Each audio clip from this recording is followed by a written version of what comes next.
Hey, what is up? We are live. Hello and welcome for the second time today. We're live. We had a good little session with Mr. Fingers earlier. One of our subscribers. He's got a channel. He streams over on Facebook. Plays Call of Duty pretty much exclusively. So yeah, it was good to see him. Good to hear what he's got to say and join in on his on the action. So welcome to the stream. Thanks for joining. Got a couple of things I want to run through today. Mainly some of the settings that we've been through this weekend. So still testing it, still trying to figure it out, but we've been running the DualSense with the back buttons. So trying to get the settings in Call of Duty right, where the back buttons on the DualSense, it's been a little bit of a challenge because they kind of flicked each other. So what I'm going to show you first is the setup that we've got in Call of Duty, and why we've gone for those settings. Every time they change the meta, the aim settings need a little bit of a tweak. But if you look at this, let's just jump into controller and aiming, go right to the top.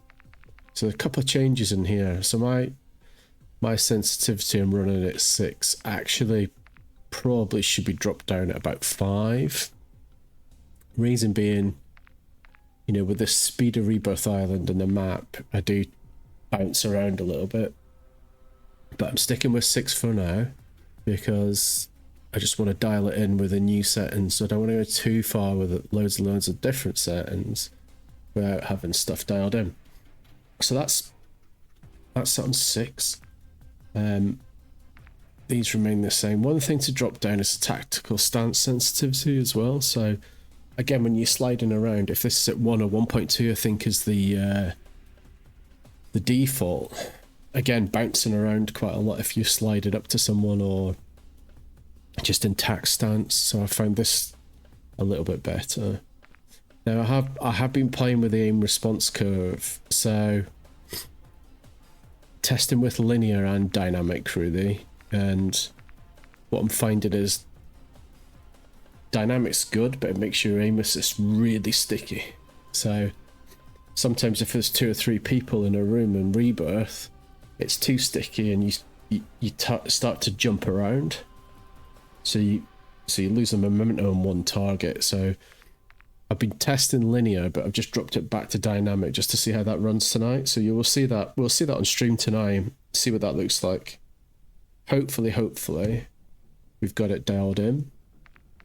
The other thing that's interesting is, you know, the conversation around default versus Black Ops.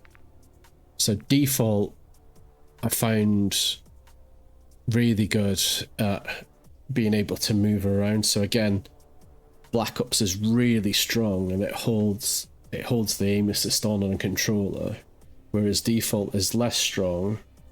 And if you having to move between enemies, especially in Rebirth quads or anything like that, if you're having to move between enemies, default's been working really well. But I've just flipped it back to Black Ops for 2 reasons, which I'll show you in the settings on the DualSense in a second. So that's the kind of setup in Call of Duty. Again, like I say, we just changed from linear to dynamic and from default to Black Ops. I find focus and precision just about the same. Very little aim assist. And what that means for the DualSense, if you look at the DualSense settings, whoops. Just scroll down here. Access DualSense. So I have a customized warzone setup. I've got my buttons customized as the back buttons here. So the other way around to what some people have. So X here, jump here, and O here. What I was finding was with X on the other side, I was not using it. I wasn't jumping. I was only using it to parkour around the map. Flipping it round allowed me to naturally go to it more and jump strafe out the way. And I'm still practicing the jump strafing. It's really hard to get down, but yeah, still doing that. The other thing that I find a bit annoying is the ping button. So I tried putting the ping button, which is here, onto R3, but then when I did that, there's loads of opportunities to do the assassination move. So yeah, it didn't really work. I ended up pinging like mad, but there's no easy button for ping really on the DualSense. So there you have it. Maybe that's one for PlayStation to sort out. It'd be great to have I don't know, another one. Yeah, because on the D-pad, pinging on the D-pad means you have to take. It's quite, well, it's a bit of movement, isn't it? It's just a bit annoying. Okay, so stick sensitivity. The left stick. Oh, that's what you notice as well. I'll go back into the settings. So I'm doing dead zone adjustment and stuff like that in here, rather than in the Call of Duty settings. Let me make this bigger for you so you can see it. Rather than doing this in the Call of Duty settings. So left stick steady, curve adjustment is almost making it back to flat and linear with the dead zone adjustment. So you can see there's a tiny bit of drift there. And then right stick, I've got this set to precise. Now precise because of dynamic and Black Ops, but I've adjusted the curve down to 4 to make it a little bit faster. So yeah, you've got that really sticky aim assist, but at -4 it's almost flat, so it feels really good. Again, we'll test it again tonight, and again I got a bit of stick drift on this one, so that's it. So let's just jump back into the settings in COD. Show you these. And look guys, I fully appreciate I'm a casual dad, so any benefit that I'm gonna get, I'm taking most use of it, hence the testing over the weekend, right? So just to recap, so horizontal and vertical stick sensitivity at 6, tack stance down at 9, aim response curve dynamic, but because we're compensating for some of that in the DualSense controls. And then down to aim assist, Black Ops, but again, Black Ops is a lot stickier than default, but we're compensating for that by having it on precise and drawing the curve back to -4 in the DualSense controls. So the other thing just to show you is the dead zones. So my dead zone settings, as you can see, because I've dealt with the kind of stick drift in the DualSense controls, I can have right and left stick minimums down at 1. So you're getting that on the left stick, that instant move. And then also just to support aim assist, left stick's max 69. So I saw a video the other day about that, and someone was saying anywhere between 69 and 60 sort of gives you that best aim assist. And then right stick, yeah, up to 90. That's that. So I hope you found that useful. If you're trying out, there's obviously fine tuning with all of these settings. I think I'm bouncing between linear and default, and Black Ops and dynamic. This session tonight we'll be trying Black Ops and dynamic, see what that looks like. But if you're sub to the page and watching this, let me know how you set up. I'd be really interested to see what you're running and how it works for you. I might do another video just to look at the kind of fine tuning and how you practice. So yeah, obviously there's Warzone bot lobbies. Warzone boot camp. I can't call it a bot lobby. I'm a bot. There's Warzone boot camp to test it out on, but normally just get a couple of bots lined up in the training map and run that through. That sometimes works as well. So yeah, look, thanks for jumping on the stream. Hope you enjoyed that video. We'll post that on the channel and YouTube and stuff like that for you to refer back to. But yeah, comment, let me know what's running well, what's not. So what brings us into next? If you want more, like and subscribe. Let us know what you think. So weapons wise, we've been testing a few loadouts, right, over the weekend.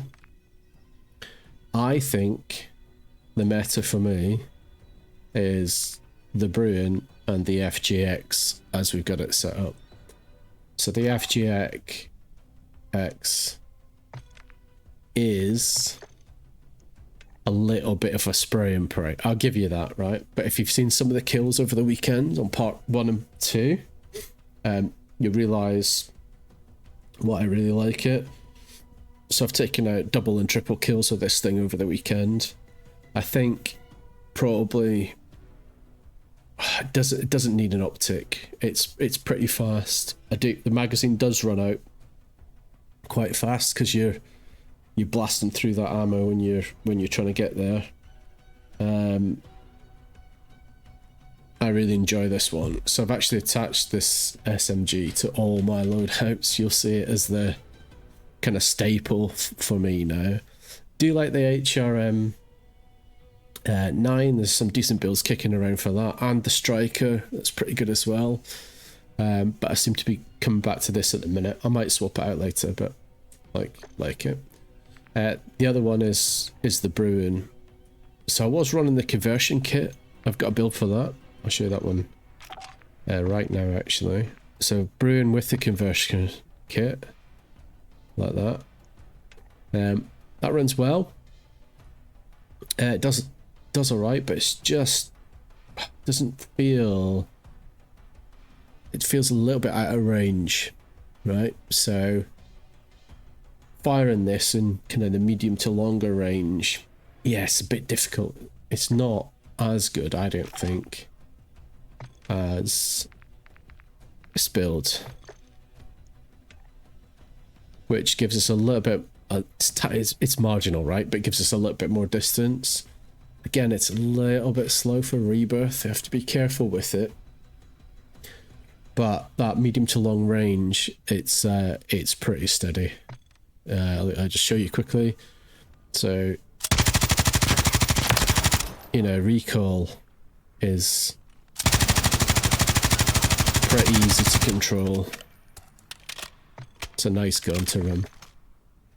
Better for Fortune's Keep than Rebirth, but does well in both. So the other loadout, and I'm still leveling up this gun, obviously the FGX, like I've said, but trying to get this leveled up. So what I need to unlock is the underbarrel and put the Bruin on, because it's still pretty manic to control at the long distance. And I've tried it with a new optic as well. It's actually a Modern Warfare 2 optic, the one that can see through the gas and stuff. This is working really well as well. I'm really liking this gun. Again, it's not a little bit all over the place on the long range, but fairly easy to control. It's a good gun. Excuse me. The other one is obviously the SVA tap. I've talked about that a lot. I've used it loads. It is no recoil, this gun. Absolutely zero recoil on tap fire. Yeah, I've used it a lot. I think it's going to get nerfed, to be honest, in the next one. But if you've not run it, do it before it gets nerfed. So I've been running this in multiplayer, close range, tap fire. You know, if you've got your dead zone set on your controller, you can absolutely beam with this thing. It's a great little gun. Great little gun. In fact, I'm going to run that later today. Love that one. And then the other one's a couple of surprises, actually. So the Old Faithful. The M13B. Now, it is a slower TTK, but I don't know if it's nostalgia or what, but, you know, the M13B with the new attachments on it seems to beam. It's a decent build. And then they not found a decent SMG from MW3 yet, but I'll play with that. So there you have it. There's the loadouts. So we've got what I'm calling the meta, which is the FGX and the Broom, the SOA and the FGX, and the SVA and the FGX. So I'll probably do another build for like an HRM, or even the Striker. I've got a decent build for a Striker 9. That's working well at the minute as well. You can do that long range and short range. So yeah, let us know what you think. Thanks for jumping on and watching the video. Appreciate you. And if you like what you see and want more, like, subscribe, drop the chat. Let us know what builds are working for you. Thank you. Right then. So, plan tonight, gang. I think we are going to test the chat's working first. So give me a second to test that. Is it coming through? Yep. Twitch. Kick. There's always one, isn't there?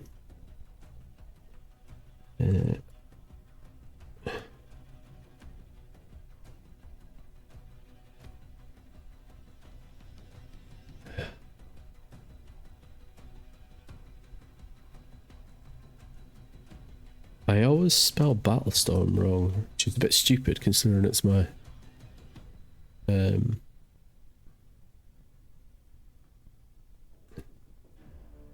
username, innit? Try this.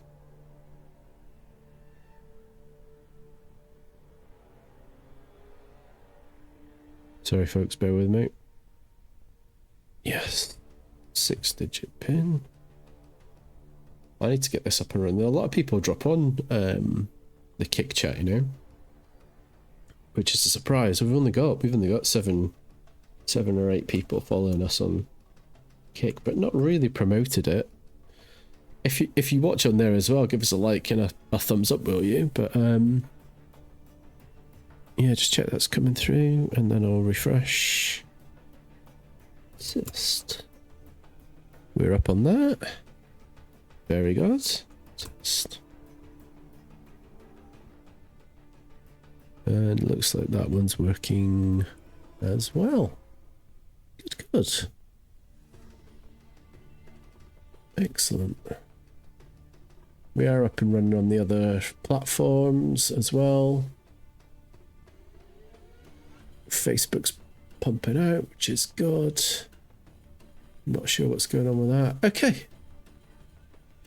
We are live. Welcome to the stream, everyone. We're going to kick off tonight. If you missed the start of the video, we are just running through some of the settings and stuff like that. We are supporting the man, the CO, Stone Mountain 64. Not supporting him, I've just bought his merch and love the cap. It's the midnight merch range. It's absolutely cracking, love it. So wearing that tonight instead of the old WGG cap. We've still got a code up on WGG as well, so if you're into energy drinks, and especially like the ones that are no sugar, no additives, no colorings, I suggest you get on there. And yeah, we're going to drop in, do a couple of games of Resurgence. I'm damn close on finishing off the Star Wars Jedi Survivor. Now, the playthrough, not all the side missions and stuff like that. I have been getting a bit distracted by all the side missions and that. But yeah, I've managed to get through near the end. I think it's the final boss fight, so we might give that a go tonight. Let's see how we get on with Resurgence in a second. As always, guys, backseat gaming's welcome here. In fact, it's encouraged, and yeah, I need your help and support to get through some of these. You know what it's like. And let's just see if we can get this chat refreshed. Refresh the chat. Good out. Should we get into it? Should we get going? Have we had enough of me talking about settings? We had a couple of followers as well. Welcome, Josh, and yeah, latest sub as well. I'm very pleased to see people subscribing to the page. If you like what you see, or you don't, it's up to you really. Please drop us a sub. Right, let's get into it. Come on then. I'm probably going to change mics now, so you'll be hearing me in this. I might do a solo YOLO, you know. I've not done one of those for a long time. See how sweaty they are. We had a great little run with Mr. Fingers. If you go on Facebook, search for Mr. Fingers. He plays Call of Duty and loads of other games. He's also DJ. Really cool guy. Took us around a couple of the maps before and dropped into Urzikstan, which I've not played for donkeys. And yeah, just it's the great thing about COD is it keeps things fresh. But if you start to move away from stuff, you lose it completely. So I might do a solo YOLO and see what we can do there. And again, great to be able for you guys to join in. Tell us what you think. Let me know what you're doing. Let me know what you think I'm doing wrong. How I can win fights better and all of that. So without further ado, let's get into it, yeah?